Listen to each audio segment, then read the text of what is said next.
ABC News HD Live augments the এটা অসাধারণ একটা লাইন তিনি বাঁধিয়ে রাখার মতো লাইন।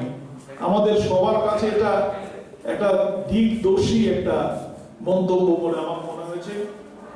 সুতরাং সংবাদের বিকৃতি যাতে না ঘটে সেদিকেও আমাদের নজর রাখতে হবে।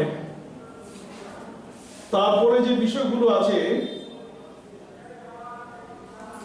সংযোজন করার জন্য বলেছেন,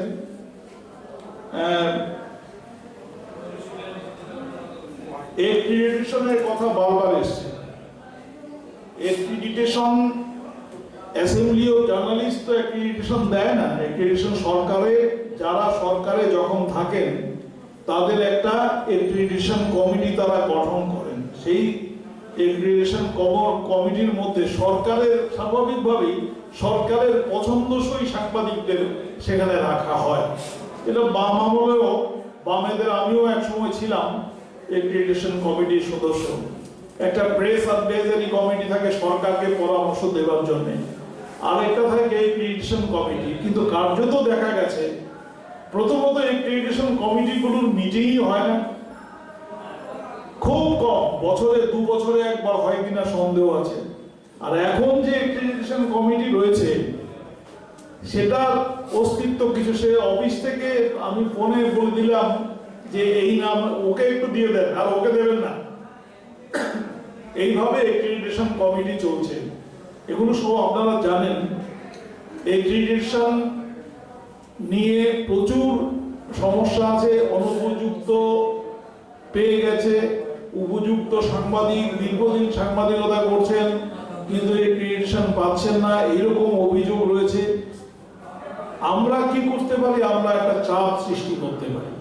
আমরা চাপ সৃষ্টি করব নিশ্চয়ই সরকারের উপরে যে তুমি তোমার অ্যাক্রিডিটেশন দেওয়ার এই পদ্ধতিটাকে স্বচ্ছ করো এবং উপযুক্ত সাংবাদিক যাতে অ্যাক্রিডিটেশন পায় এবং সেটা ব্লক স্তর পর্যন্ত সাংবাদিক যেখানে কাজ করছেন তাকেও যাতে অ্যাক্রিডিটেশন দেওয়া হয়। শুধু অ্যাক্রিডিটেশন দিলে তো হবে না। অ্যাক্রিডিটেশনের সুবিধাটা কি? এটা কি শুধুমাত্র রাজা পাঞ্জা? এটা আমার অ্যাক্রিডিটেশন কার্ড তো আমি আজকে পর্যন্ত বার করতে হয়, এটা দেখাতে হয়নি কোথাও যে আমার একটা অ্যাক্রিডিটেশন কার্ড আছে। এটা তো গভর্নমেন্টকে কিছু সুবিধা দিতে হবে,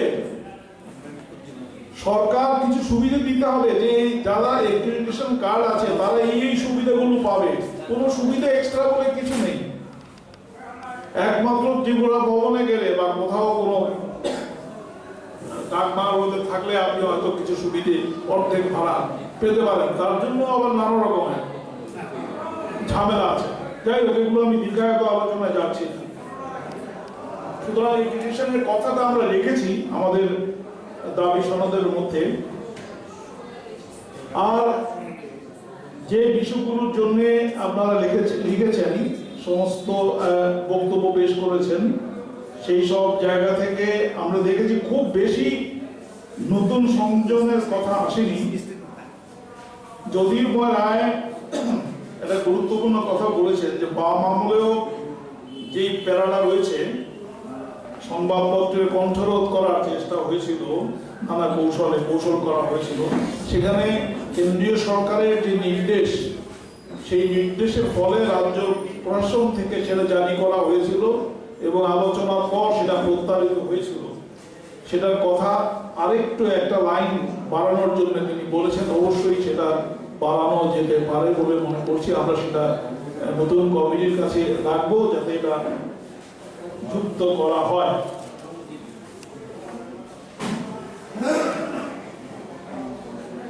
আলোচনায় অংশ নিয়ে মূল্যবান পরামর্শ দিয়েছেন এবং কেউ কেউ কিছু সমালোচনাও করেছেন।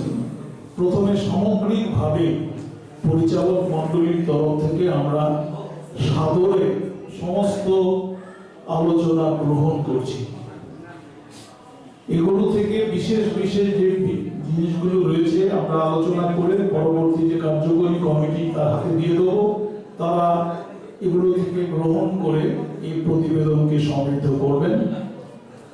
আমি দু একটা কথা এখানে প্রাসঙ্গিক ভাবে বলতে চাই আপনাদের আলোচনা থেকে। সেটা হচ্ছে প্রথম সম্মেলন কেন? প্রশ্ন, 24 বছর 25 বছর আগে অ্যাসেম্বলি অফ জার্নালিস্ট তৈরি হয়েছে, এখন কেন প্রথম সম্মেলন? আসলে সামগ্রিক বিষয়টা প্রতিবেদনের মধ্যে ইঙ্গিতে বলা রয়েছে, অ্যাসেম্বলি একটা আমব্রেলার মতন, একটা ছাতার মতন।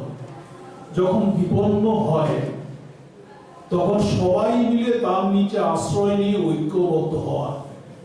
এই ঘটনাটা ঘটেছিল 1995 সালে, যখন সরকার এটা তুলে নিলেন মহাকরণের প্রবেশের সেই উপরে যে সার্কুলার জারি হয়েছিল, তারপরে এটার আর কোনো প্রয়োজন হয়নি। সত্যি কথা বলেছেন জ্যোতির্ময় রায়, সিনিয়র সাংবাদিক, প্রয়োজন হয়নি। এবং অ্যাসেম্বলি অফ জার্নালিস্ট তৈরি করার সময় তারা কোশ্চিন কালেও ভাবেননি যে এটার একটা রাজ্য সম্মেলন হবে বা জেলা ভিত্তিক কোনো সম্মেলন হবে, এই সংগঠনের একটা স্ট্রাকচার গড়ে উঠবে। এই ভাবনা তখন ছিল না। এই ভাবনাটা নতুন, সংগঠন পুরনো হলেও, নামটা পুরনো হলেও এই ভাবনাটা নতুন। এটা হচ্ছে 1 নম্বর পয়েন্ট। আমাদের যে কথাটা বলেননি, আমাদের এই সংগঠনের এখনো কোনো রেজিস্ট্রেশন নেই, নিবন্ধীকরণ করা হয়নি। সেই নিবন্ধীকরণ করতে হবে। একটা মোটামুটি সংবিধানের মতন রয়েছে বলে, আমি এখন দেখিনি, রয়েছে বলে শুনেছি। সেই সংবিধানকে আজকের জন্য সময় উপযোগী করতে হবে। তার জন্যও আমাদের সিদ্ধান্ত নিতে হবে, যারা কমিটিতে আসবেন তারা বসে একটা সংবিধান প্রণয়ন কমিটি তৈরি করবেন। তারা বসে এই সংবিধানটাকে আপডেট করবেন এবং রাজ্য এবং জেলা, মহকুমা কিভাবে সংগঠনের বিস্তার হবে, কিভাবে সংগঠনের সঙ্গে রাজ্য কমিটির বা কেন্দ্রীয় কমিটির কি সম্পর্ক কিভাবে থাকবে, সব বিষয়গুলো তাতে কিন্তু নির্ধারিত থাকবে, সুনির্দিষ্ট করা থাকবে। এই দুটো বিষয় ছাড়া আরেকটা বিষয় যেটা ভেহিমেন্টলি বারবার এসছে, সেটা হচ্ছে মালিকদের আপনারা সম্বোধন করেছেন অনেকেই। আছে লাইন, আমরা বার্তাজীবী, আমরা সাংবাদিক, এই একটা পরিচয়ের কথাই বারবার বলা হয়েছে। আর সেবা কথাটার ব্যাখ্যা আপনারা যে যেভাবে খুশি করতে পারেন, কিন্তু সত্যি তো আমরা মানুষকে তার তথ্য জানার, সত্য জানার, খবর জানার যে অধিকারটা, সেটা পৌঁছে দেওয়ার একটা সেবা বলে আমাদের মনে হয়েছে। হ্যাঁ, যদিও তাদের পয়সা দিয়ে খবর কিনতে হয়, কিন্তু এটা পরিষেবার মধ্যেই পড়ে। সেই জন্যে সেবার কথাটা, যদি আপত্তি থাকে আমরা দেখি, আমরা এক্সিকিউটিভ কমিটি নতুন যা হবে তার কাছে রিকোয়েস্ট করবো এই সেবার জায়গায় অন্য একটা শব্দ ব্যবহার করা যায় কিনা। তো মোদ্দা কথা এটা, আপনাদের আলোচনা থেকে গঠনমূলক যে সমস্ত প্রস্তাব এসছে সবগুলো আমরা গ্রহণ করে এটাকে আরো সমৃদ্ধ করার জন্য প্রতিবেদনটাকে আমরা অনুরোধ করব নতুন কমিটির কাছে। এরপরে আমরা দাবি সনদ যেটা রয়েছে সেটা প্রতিবেদনের অংশ, এবং আগামী আন্দোলন কর্মসূচি যেটা খসড়া আপনাদের সামনে পেশ করা হয়েছে, এগুলো যদি আপনারা গ্রহণ করেন, সভাপতি মণ্ডলীকে আমি অনুরোধ করব যে আপনারা এটা দেবেন সবার কাছ থেকে ভোট নিয়ে, এটা যদি গ্রহণ করা হয়। না, আপনি এটা বলেন, আপনি এটা অবশ্য শব্দটা প্রদান করে বলেছেন, জেলা এবং মহকুমা স্তরের সাংবাদিকদের সমস্যাগুলোর দিকে দৃষ্টিপাত করবেন, অবশ্যই করবেন। দেখুন, মানে কথাটা আমি বলে রাখছি, আমরা বিভিন্ন জায়গায় জেলাতে যখন গেছি কথাটা বোঝানোর চেষ্টা করেছি।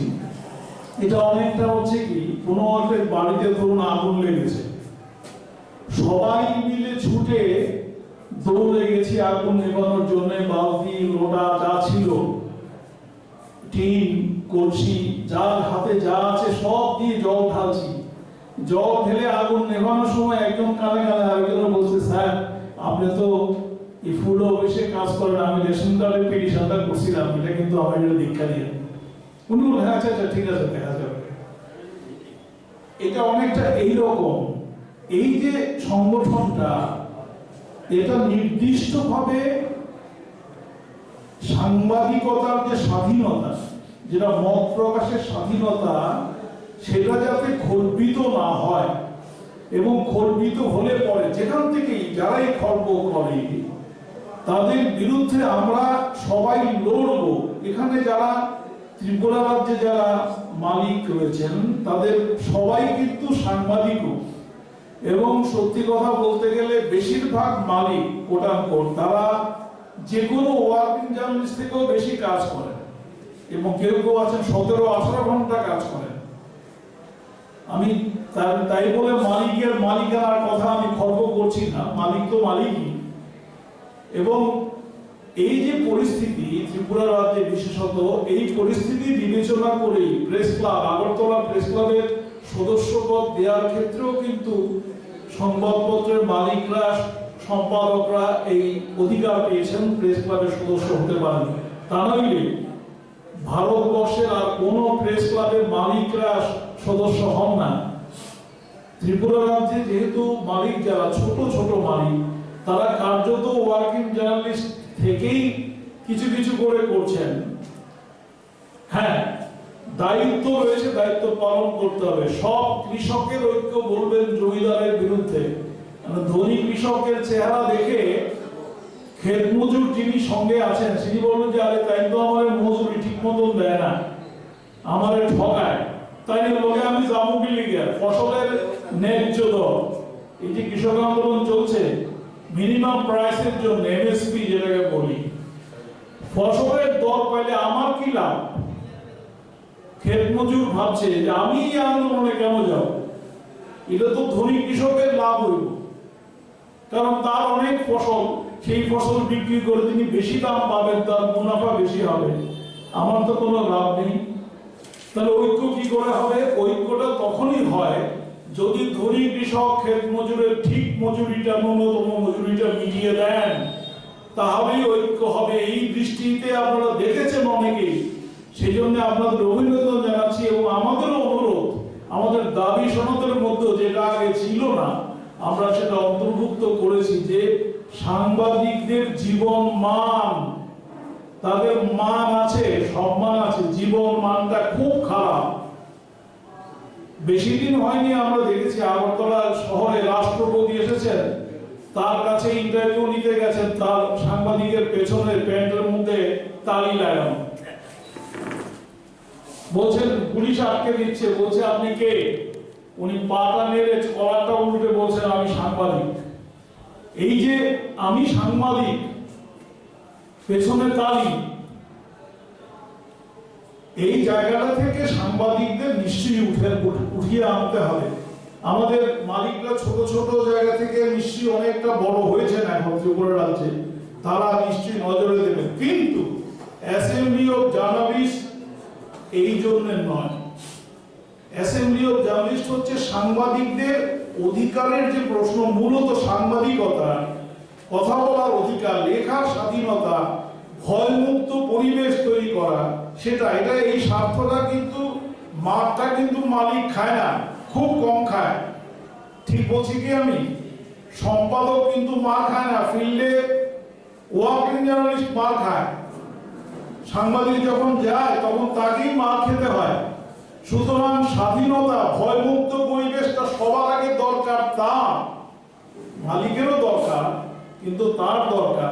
কাজে মালিক শ্রমিক ভাগ না করে এইখানে আমাদের দৃষ্টিভঙ্গিটা হচ্ছে সাংবাদিকতা, মত প্রকাশের স্বাধীনতাটা 19 নম্বর ধারায় যে অধিকার দেওয়া রয়েছে সেটাকে সুনিশ্চিত করা, এটাই হচ্ছে মূল কারণ।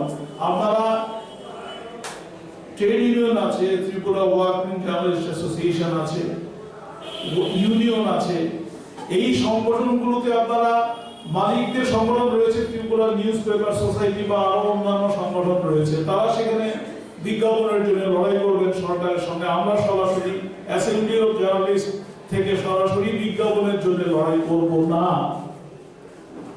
কারণ এটা শুধু মালিকেরা স্বার্থের প্রশ্ন।